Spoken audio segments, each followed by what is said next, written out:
S'il y a bien un secteur qui ne connaît pas la crise, c'est celui du luxe, véritable symbole du Made in France. Ce savoir-faire se trouve parfois à côté de chez nous.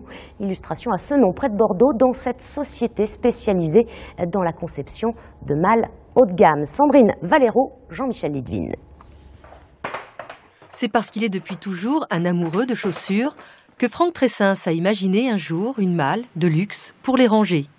Il y a 13 ans, il la présente à une boutique de chaussures bordelaise et l'aventure commence.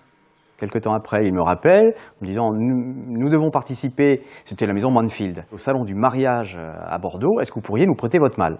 Je l'ai prêté. Par chance, juste à côté, il y avait le stand Façonnable, le directeur artistique passe. Quelques mois plus tard, on en a fait 17. Malle de voyage, coffret à bijoux, secrétaire nomade, la société de Franck Tressens répond à toutes les demandes de ses clients des années durant. Mais comme beaucoup d'entreprises, elle connaît, il y a quelques années, une passe difficile. Et c'est d'une autre marque de luxe que viendra la délivrance. Ce dessin, en fait, c'est ce qui a déclenché ce qu'on appellerait l'opération Rolls-Royce, puisqu'on a eu le privilège de travailler pour cette illustre maison en leur faisant, à l'occasion du lancement de leur modèle Ghost, on leur a fait une malle pique-nique avec ses sièges, avec des sacs de voyage, et tout cela se range dans le coffre de la voiture et se déploie d'un geste.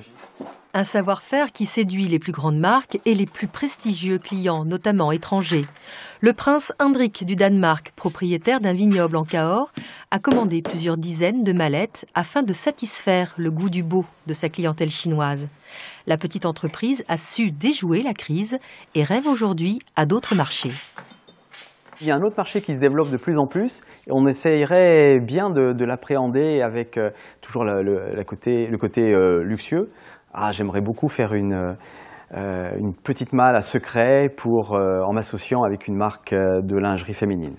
La société bordelaise forte de 4 personnes est reconnue par ses pairs.